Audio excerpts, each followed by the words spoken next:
Halo anak, semuanya selamat pagi dan salam sehat. Di video kali ini kita kembali belajar pada tema 8 ya, keselamatan di rumah dan perjalanan.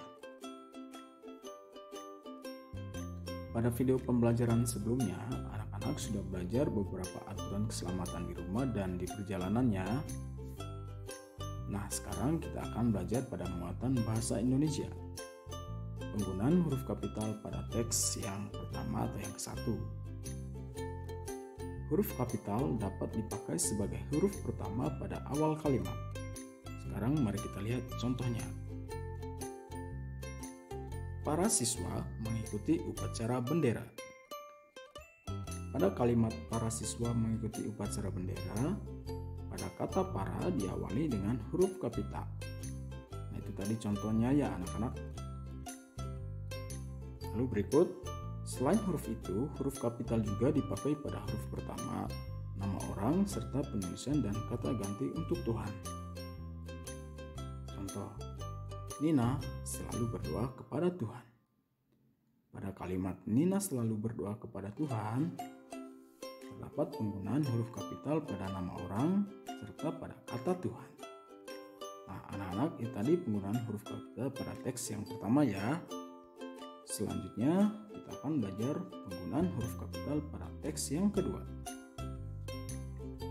Selain pada penulisan Tuhan, huruf kapital juga dipakai pada huruf pertama nama orang, awal kalimat dalam petikan langsung, huruf pertama nama negara, suku, tarian, dan bahasa, huruf pertama nama bulan, hari, dan hari besar atau hari raya, huruf pertama nama tempat, objek wisata, nama wilayah.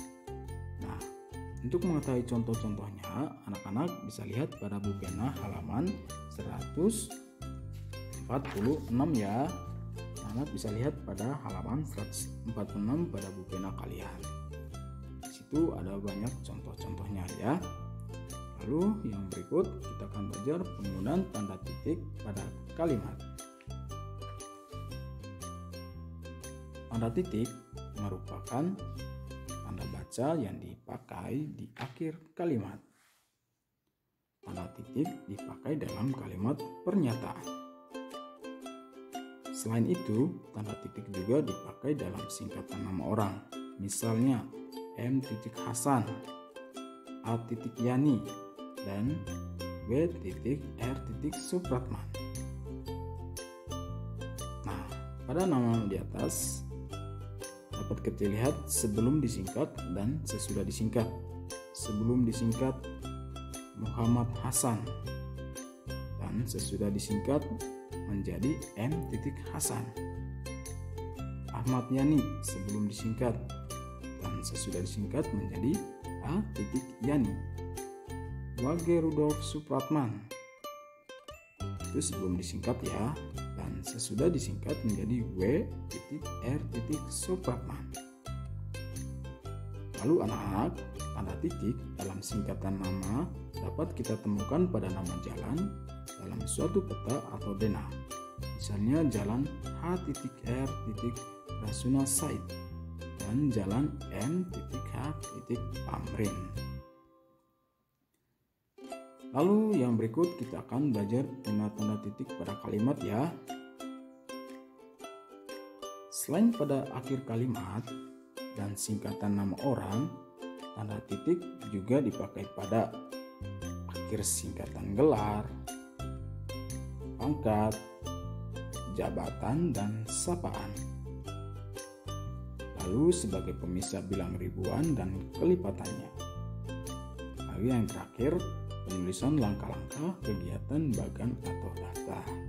Nah, anak-anak, di sini anak-anak bisa melihat contoh pada buku pena halaman 150 ya. Di situ ada contoh penggunaan tanda titik pada kalimat untuk singkatan gelar, pangkat, jabatan, dan sapaan, serta pemisah bilang ribuan dan kelipatannya. Juga penulisan langkah-langkah kegiatan bagan atau daftar. Di situ ada contoh-contohnya ya anak-anak. Lalu yang berikut kita akan belajar penggunaan tanda tanya dalam kalimat 1.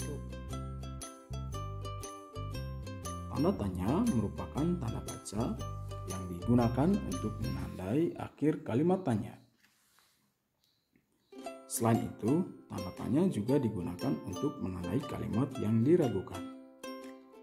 Kalimat tanya biasanya diawali dengan kata-kata apa, siapa, mengapa, kapan, di mana, dan bagaimana. Nah, jadi pada penggunaan tanda tanya biasanya diawali dengan kata-kata apa, siapa, mengapa, kapan, di mana, dan bagaimana. Lalu yang berikut kita akan belajar mencermati aturan penggunaan tanda tanya dalam kalimat yang kedua. Nah, anak-anak masih ingatkah kalian dengan penggunaan tanda tanya? Ya. Tanda tanya digunakan pada akhir kalimat tanya, ya. Jadi pada materi yang sebelumnya,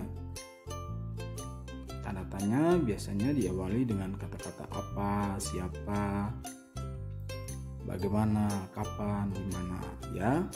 Lalu kata-kata tersebut dapat juga diawali dengan partikel kah, misalnya di manakah, benarkah, sudahkah, dan lain-lainnya, ya. Nah, anak-anak, itu tadi materi yang harus kita pelajari bersama, ya. Sini anak-anak diminta untuk melihat contoh-contoh pada materi ini pada pena kalian, ya. Anak bisa lihat contoh-contohnya pada pena kalian. Nah, anak-anak, untuk hari ini cukup sampai di sini dulu materi kita, ya. Tetap semangat belajar di rumah, jangan lupa berdoa, ya. Dan sampai jumpa pada video pembelajaran berikutnya. Selamat pagi dan tetap semangat.